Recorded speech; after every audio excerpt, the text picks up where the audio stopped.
Pak, ini KCJB bisa dibilang salah satu infrastruktur yang paling ramai dibicarakan, baik di tengah masyarakat maupun bahkan dari mulut pemerintah sendiri. Kalau kita lihat beberapa waktu terakhir ini salah satunya dari Wamen 1 BUMN, Pak Tiko ini juga sempat berkomentar berkaitan dengan akses. Salah satunya adalah di tempat kita berada saat ini, yakni di Stasiun Halim. Mungkin boleh tanggapannya Pak, sebenarnya sudah sejauh apa sih Pak akses menuju dan dari stasiun KCJB di kawasan Halim ini?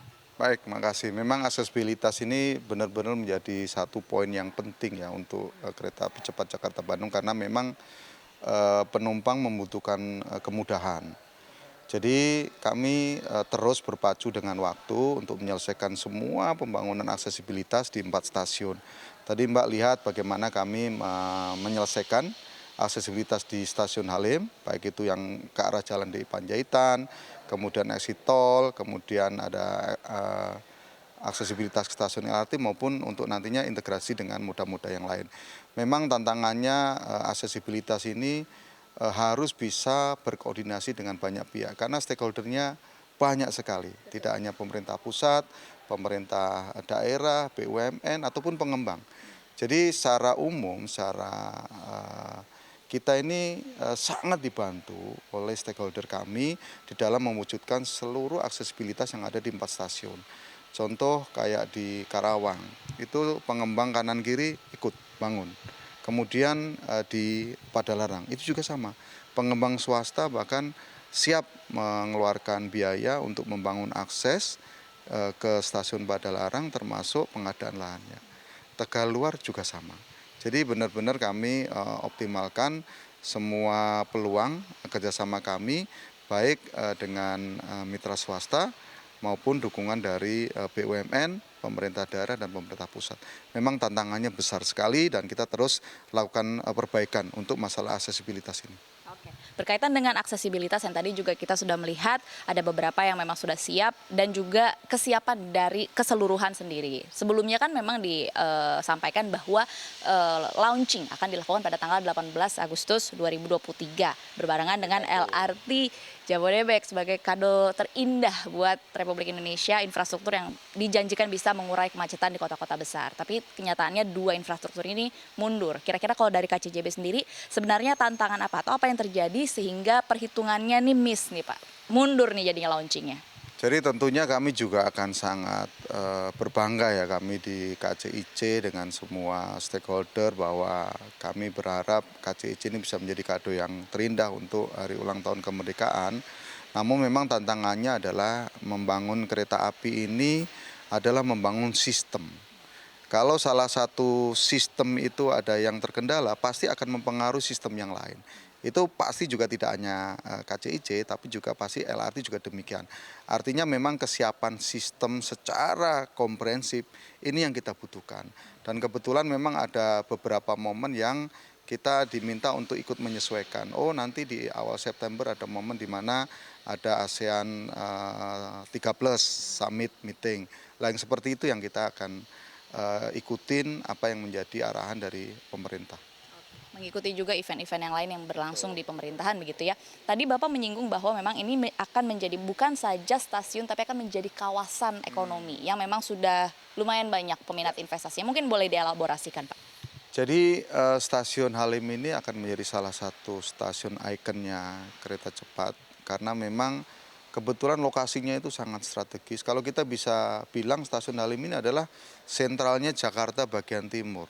Junction dan lain-lain sangat strategis sehingga baik itu investor swasta maupun BUMN yang ingin bekerjasama dengan kami untuk menginvestasikan apakah dalam berupa properti atau sewa tenan itu banyak sekali. Tadi saya sampaikan 55 space area diperebutkan oleh 76 perusahaan.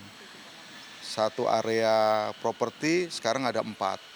Naming right juga sama. Jadi kita menawarkan juga siapa saja entah itu BUMN, entah itu swasta yang mau bekerja sama dengan kami, katakanlah membuat satu naming right stasiun Halim siapa.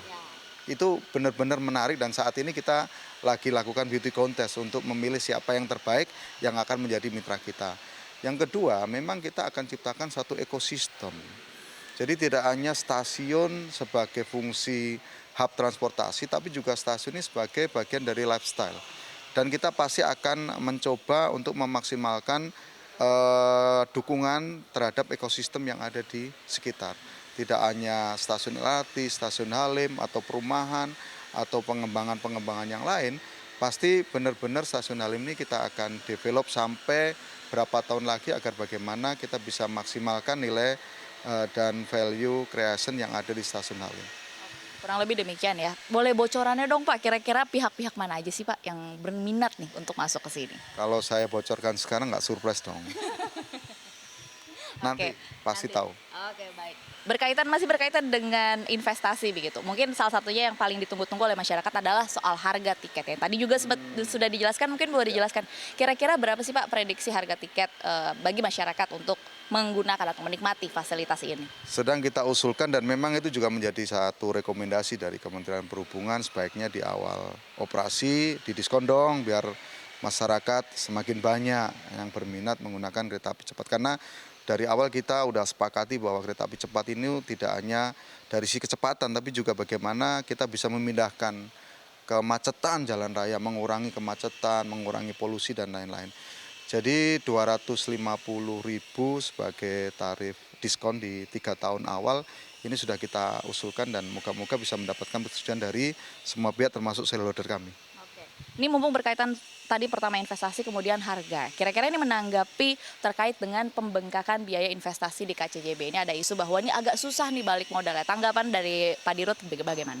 Jadi cost overrun ini relevan untuk yang bisa dijelaskan ya. Artinya memang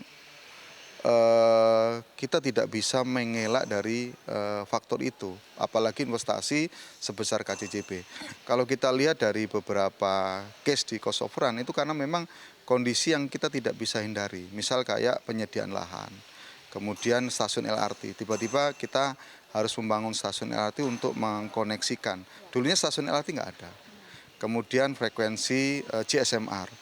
Ya mungkin di dalam perencanaan dari pihak Tiongkok, mereka menganggap di Indonesia sama kayak di Tiongkok. Frekuensi 900 MHz untuk GSMR itu gratis didedikasikan untuk railway oleh pemerintah.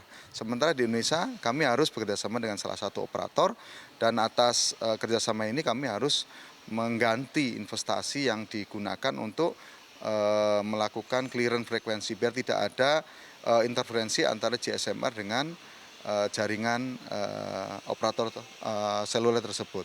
Dan mungkin masih beberapa hal lagi yang memang ujung-ujungnya bahwa cost overrun ini sudah kita lakukan perhitungan menggunakan konsultan independen, sudah direview oleh BPKP, bahkan di dalam negosiasi terakhir kita dengan pihak Tiongkok dari 1,4 menjadi 1,2 karena memang kita coba lakukan beberapa efisiensi lagi yang memang kita bisa lakukan. Mungkin ini akan menjadi kesempatan juga bagi manajemen KCIC ini untuk menanggapi terkait dengan pemberitaan ada 12 subkontraktor yang belum dibayar. Mungkin sekalian nih Pak, apakah ini berkaitan dengan pembengkakan biaya yang tadi Bapak jelaskan? Enggak ada hubungannya. Ini lebih bagaimana manajemen subkon dengan kontraktor dan juga dengan kami. Setiap kali ada masalah kontraktor dengan subkon, sebenarnya kami meminta kontraktor untuk menyelesaikan. Ini sama ini subkon dengan kontraktor. Namun karena masalah ini sudah terjadi beberapa lama, kami mencoba melakukan mediasi. Dalam proses mediasi tersebut, ternyata memang kami dapatkan informasi dari kontraktor bahwa 5 pekerjaan pun sudah dibayar lunas, 100%, hampir 18 miliar. Ini tinggal satu pekerjaan tambah. Nah, pekerjaan tambah ini kalau akan dibayar oleh kontraktor itu membutuhkan dokumen yang lengkap tentunya. Bukti fisik di lapangan. Nah, ini sedang dalam proses bagaimana kontraktor mengejar subkon untuk menyiapkan dokumen tersebut secara lengkap. Jadi ini lebih ke proses di manajemen proyek kami dan saya pikir kami dengan kontraktor sudah menerapkan aspek GCG yang terbaik. Butuh proses verifikasi ya Pak? Sementara ini dokumennya belum ada. Apa yang perlu kita verifikasi? Makanya kita minta subkon segera kasih dokumen. Oke, baik. Ini menjadi pertanyaan saya yang terakhir, bahwa diisukan keberadaan KCJB ini akan membuat atau mematikan beberapa alternatif transportasi lainnya. Ini akan menjadi lebih sulit begitu untuk mendapatkan penumpang. Salah satunya adalah kereta api Argo Parahyangan yang harganya diprediksi akan cukup berlomba. Kira-kira tanggapannya dari Pak Dirut seperti apa? Dari awal saya sampaikan bahwa di dalam studi demand forecast yang terbaru oleh Polar UI ya, shifting itu terjadi hanya 11%. Baik itu dari transportasi jalan tol maupun kereta api. Artinya memang sebenarnya ini adalah segmented ya. Bagaimana nanti penumpang dengan sendiri akan menyesuaikan, oh kalau saya ingin cepat kita ikut kereta cepat, tarifnya masih terjangkau. Kemudian kalau memang nggak terlalu terburu-buru, jamnya pas, kemudian tempat tujuannya juga pas dengan Argo Parahyangan, menggunakan Argo Parahyangan. Atau yang mereka menggunakan jalan tol. Jadi saya pikir ini kita akan saling melengkapi, bukan saling membunuh.